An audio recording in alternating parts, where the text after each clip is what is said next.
A fair trade agreement, two key nations. India calls it a landmark moment. Who gains, who doesn't, and what does it mean? Australian Prime Minister Anthony Albanese announced that his country's free trade agreement with India has been passed in their parliament. What's in store for both India and Australia? What does it mean for both the nations, and who benefits from the agreement? We'll explain in this video. India and Australia had signed an interim free trade deal in April this year. But with the passing of the free trade agreement, the Australian Parliament has paved the way for strong bilateral trade between the two countries. For one, the deal is extremely crucial for both the nations. For Australia, as they want to diversify exports from China. Relations between the two countries are strained over Beijing's increasing dominance in the South Pacific Ocean.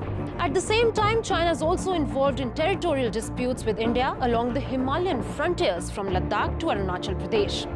In such a scenario, both the countries would like to hit where it hurts, and that is the economy. So what exactly is Australia gaining? According to Australia, the agreement will help secure them a foothold in the world's fastest growing economy and enable Australian businesses to unlock or expand their operations in a market of nearly 1.5 billion consumers. According to the deal, India will offer preferential access to Australia on over 70% of its tariff lines. Australia will be looking forward to exporting mostly raw materials such as coal, mineral ores and wines. Coming to the very important question, and that is, what does India gain out of this? Under the agreement, Australia will offer zero duty access to India for about 96% of its export from day one. Many of these products currently attract 4 to 5% customs duty in Australia.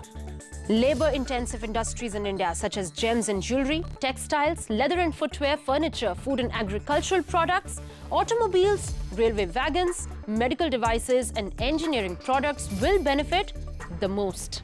Australia hopes that with this agreement, Indian goods will become competitive and cheaper in their market and replace Chinese products in the long run.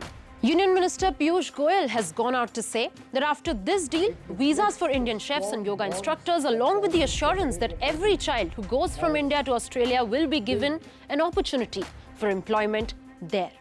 STEM graduates and doctoral will get 4 years of work visa in Australia, and the postgraduates will get 3 years of work visa.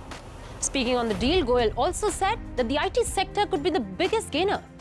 He said that if the current tax goes away, which will now, we can see a quantum jump in their businesses with Australia. Pharma industry will get a big boost too, because medicines which have already gone through a rigorous approval mechanism and process from the US and the UK will have a pathway of fast-track mechanism to get approval in the Australian regulatory system. While we have talked about what each country might gain, let's also shed light on the India-Australia trade.